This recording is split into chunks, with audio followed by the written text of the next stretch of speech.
Hoy en Marcados por la Unción estaremos paseándonos por Sudáfrica, un lugar que era marcado por el racismo y los senderos del polvo. Caminó un hombre que hablaba con Dios y cuya voz transformó aldeas enteras. Elías Legwaba, de porte humilde y fuego profético, fue llamado para llevar sanidad, bautismo en el Espíritu y transformación social. Sus reuniones fueron descritas por algunos testigos como acompañadas de coros de ángeles. Sus oraciones por otros restauraron cuerpo y esperanza. Esta es la historia de un siervo que tomó el manto de una era de avivamiento y lo hizo arder en la piel de África. Vida temprana y llamamiento. Elías estuvo marcado por lo sobrenatural desde su nacimiento. Elías nació en 1870 en la región de Trasbaal. Siempre oraba y quienes lo rodeaban lo consideraban un poco extraño. Su madre, en cambio, era cristiana de nombre.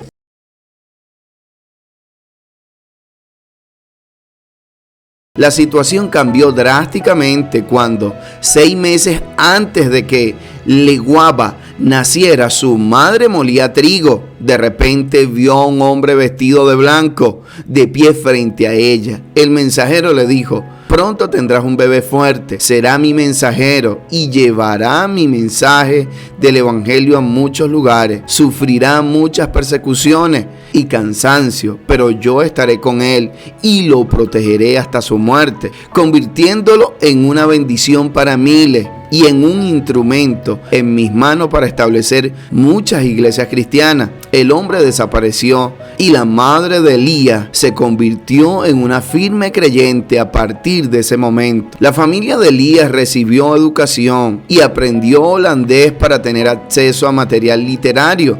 A menudo recibía en casa maestros misioneros y maestras visitantes. En cierta ocasión, cuando llegó un predicador visitante, Elías le contó a sus padres su deseo de predicar el evangelio. A los 19 años, Elías recorría los pueblos con su hermano de 12, Wilfred, y predicaba donde quiera que alguien lo escuchara. Adoptó el nombre de Elías. Dios comenzó a hablarle a través de la palabra.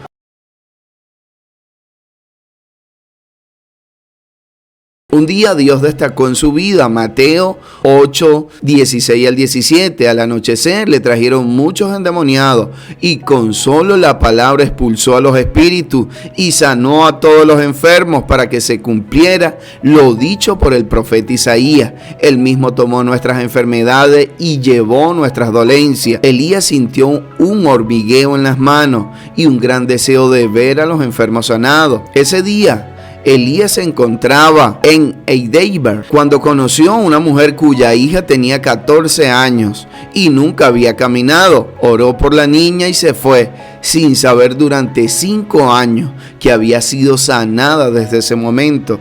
Búsqueda espiritual. Desde joven, Elías anhelaba una experiencia espiritual más profunda. Se sintió insatisfecho con el formalismo de las iglesias misioneras de su tiempo, uniéndose primero a la misión luterana de Berlín y luego a los luteranos Bapedi, donde sirvió durante 19 años, pero seguía luchando con un sentido de impotencia espiritual. Encuentro con Dios. El punto de inflexión en la vida y ministerio de Elías ocurrió en 1908. Elías viajó a Dorfontein para escuchar el evangelio del estadounidense John Hay Ley. La potencia de Dios era manifiesta en las reuniones con sanidades y liberaciones.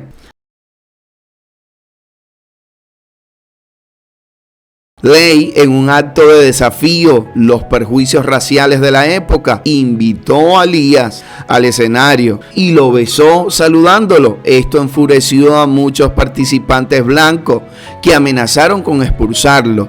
Ley declaró: si lo echan, yo también me iré. Este momento selló una profunda hermandad entre ambos. Bautismo en el Espíritu Santo. Elías Legwaba fue lleno del Espíritu Santo el 9 de febrero de 1909, lo que marcó el inicio de su ministerio pentecostal lleno de poder.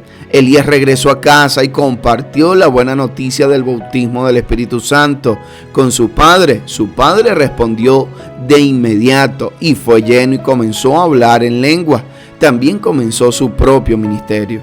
Elías fue un evangelista itinerante, incansable y un instrumento de sanación divina. Recorría grandes distancias a pies para visitar aldeas remotas en Transvaal norteño. En esta gira sufría persecución, siendo apedreado, pateado y abusado verbalmente, pero seguía adelante porque tenía el fuego en los huesos. Elías sentía una creciente necesidad de contar con una escuela para formar líderes. A menudo, quienes habían escuchado las buenas nuevas tenían poca base bíblica y caían en errores con facilidad. Decidió abrir la escuela bíblica de Pasmo. Se construyó sobre la fe en 1924 y se terminó sin deuda. Posteriormente incluyó dormitorios para los estudiantes y una escuela para niños. El curso era extenso y duraba 3 años.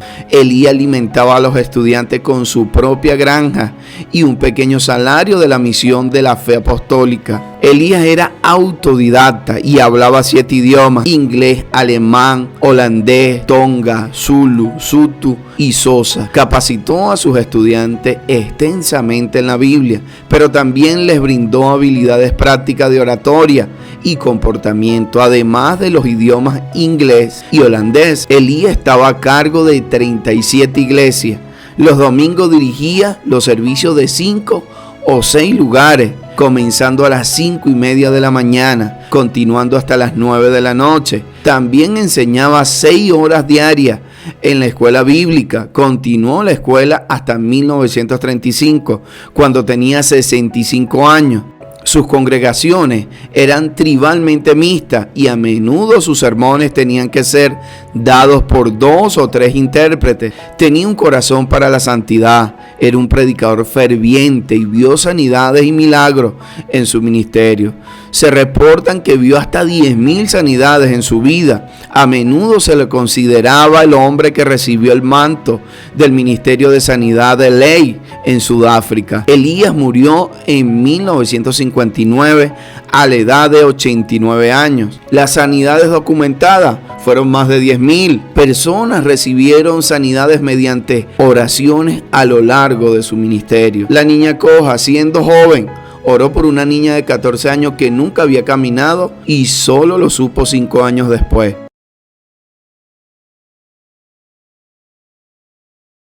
Levantado entre los muertos, varias fuentes académicas recogen testimonio de que Elías fue considerado responsable de 4 resurrecciones en el curso de su ministerio. El bebé resucitado en una ocasión oró durante horas por un bebé que aparentemente había muerto con el cuello roto. Después de su oración, el niño volvió a la vida y quedó completamente sano. Otros milagros y prodigios: oró por lluvia en un pueblo que sufría sequía devastadora. Elías decretó la palabra de Dios que traería lluvia para el día siguiente. Pasó la noche en oración y por la mañana la lluvia cayó torrencialmente, lo que abrió todo el pueblo a Cristo. Oración que estremece un edificio. Mientras oraba en un edificio, la presencia de Dios fue tan poderosa que hizo temblar toda la estructura, haciendo que los trabajadores que se burlaban de él se asustaran y se negaran a trabajar hasta que terminara. Hay relatos de testigos presenciales que describían coro de ángeles y señales sobrenaturales en los servicios. Liderazgo en la misión Fe Apostólica. Reconoció su liderazgo y le dio la superintendencia de las iglesias nativas. Llegó a tener al cuidado a 37 iglesias. Legado: Escuela Bíblica de Pasmo, construcción solo por fe, formación integral, sostenimiento. Todo esto este hombre lo hizo por fe a la obra de Dios. Dificultades y perspectivas históricas. Aunque su ministerio fue mayormente exitoso, Elías no tuvo exento de desafíos. Trabajar en una estructura segregada, a pesar de ser líder de facto de la membresía africana durante casi 50 años, operaba dentro de una denominación que practicaba la segregación racial, con bautismo separado para blancos y negros. Desafíos físicos y oposición. Su trabajo evangelístico se enfrentaba a la oposición violenta y a las duras condiciones de viaje por el territorio remoto. escepticismo sobre los milagros. Algunos historiadores, como Barry Morton, urge cierta cautela, señalando que en el contexto pentecostal africano de la época existía una tendencia a glorificar algunos relatos de milagros para recaudar fondos. Sin embargo, la consistencia y el volumen de los testimonios respaldan la autenticidad de su ministerio de sanidad. La historia de Elías Leguaba es el relato de un hombre cuya obediencia y fe inquebrantable lo convirtieron en el puente para la expansión del pentecostalismo en Sudáfrica. Su legado perdura no solo en las iglesias que fundó, sino en las generaciones de líderes que formó, quienes continuaron llevando el mensaje que él mismo recibió de manera tan poderosa.